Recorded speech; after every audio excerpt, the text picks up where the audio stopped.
মূর্তি পূজার প্রচলন। এমন অবস্থার এক পর্যায়ে সে সামদেশ ভ্রমণে যায় এবং সেখানে গিয়ে মূর্তিকে পূজা অর্চনার ঝাঁকালো চর্চা প্রত্যক্ষ করে।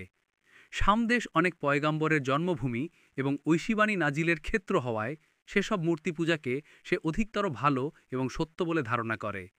তাই দেশে প্রত্যাবর্তনের সময় সে হোবল নামক মূর্তি সাথে নিয়ে আসে এবং কাবা ঘরের মধ্যে সেটা স্থাপনের মাধ্যমে পূজা অর্চনা শুরু করে।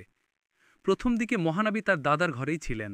তারপর পরবর্তীতে তার দাদার নিতেন্তু সাবার হওয়ার আগে বলেছিলেন যে, তোমাকে আমার সাথে নিয়ে যাব এবং তোমার লালন পালনের দায়িত্ব আমি নিজের উপর নিয়ে নিচ্ছি।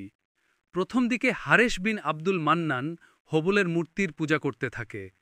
কালবিলম্ব না করে হেজাজবাসী মক্কাবাসীর পদাঙ্ক অনুসরণ করতে থাকে, কারণ তারাও এককালে বায়তুল্লার ব্যবস্থাপক এবং হারামের বাসিন্দা ছিল। এভাবে একত্ববাদী আরববাসী অবলীলায় মূর্তি পূজার মতো এক অতি জঘন্য এবং ঘৃণিত পাপাচার ও দুষ্কর্মে লিপ্ত হয়ে পড়ে।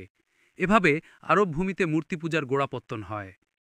হোবল ছাড়া আরবের প্রাচীনতম মূর্তিগুলোর মধ্য ছিল মানাত মূর্তি। লোহিত সাগরের তীরে কোদাইদ নামক ভূখণ্ডের সন্নিকটস্থ মুসালাল নামক স্থানে তা প্রতিষ্ঠিত ছিল। এরপর তায়েফে লাত নামক মূর্তির প্রতিষ্ঠা এবং পূজা শুরু হয়ে যায়। অন্যদিকে আবার নাখলা নামক উপত্যকায় উজ্জা নামক মূর্তির পূজা চলতে থাকে। এ তিনটি ছিল আরবের সবচেয়ে বড় এবং বিখ্যাত মূর্তি। এরপর হেজাজের বিভিন্ন অংশে শির্ক ও মূর্তি পূজার ব্যাপক বিস্তৃতি ঘটতে থাকে। কথিত আছে যে এক জিন আমর বিন লুহাই অনুগত ছিল। সে বলেছে যে নূহ সম্প্রদায়ের মূর্তি ওয়াদ সেওয়া, ইয়াগুস, ইয়াউক এবং নসর জেদ্দার ভূমিতে প্রথিত রয়েছে। এ মূর্তির খোঁজ পেয়ে আমর বিন লুহাই জেদ্দায় যায় এবং মাটি খনন করে মূর্তিগুলোকে বের করে। অতঃপর সেগুলোকে তেহামায় নিয়ে যায় এবং পরবর্তী হজ মৌসুমে মূর্তিগুলো বিভিন্ন গোত্রের হাতে তুলে দেয়। এভাবে এক একটি মূর্তি এক এক গোত্রের অধিকারে এসে পড়ে। পরবর্তী পর্যায়ে বিভিন্ন গোত্রের লোকদের ঘরে ঘরে মূর্তি স্থান পেয়ে যায়।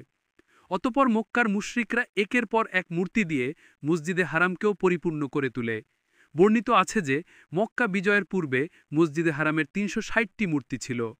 মক্কা বিজয়ের পর রাসূলুল্লাহ তার মুবারক হাত দিয়ে মূর্তিগুলোকে ধ্বংস করেছিলেন। একের পর এক তিনি মূর্তিগুলোকে মসজিদে হারামের বাইরে নিয়ে জ্বালিয়ে দেওয়ার জন্য নির্দেশ প্রদান করেন।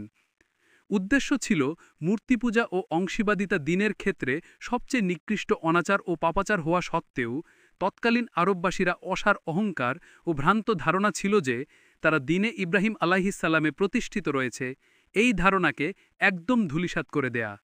অন্যদিকে আবার জাহিলি যুগের লোকদের মূর্তি পূজার বিশেষ বিশেষ রীতিপদ্ধতিও প্রচলিত ছিল। এসবের অধিকাংশই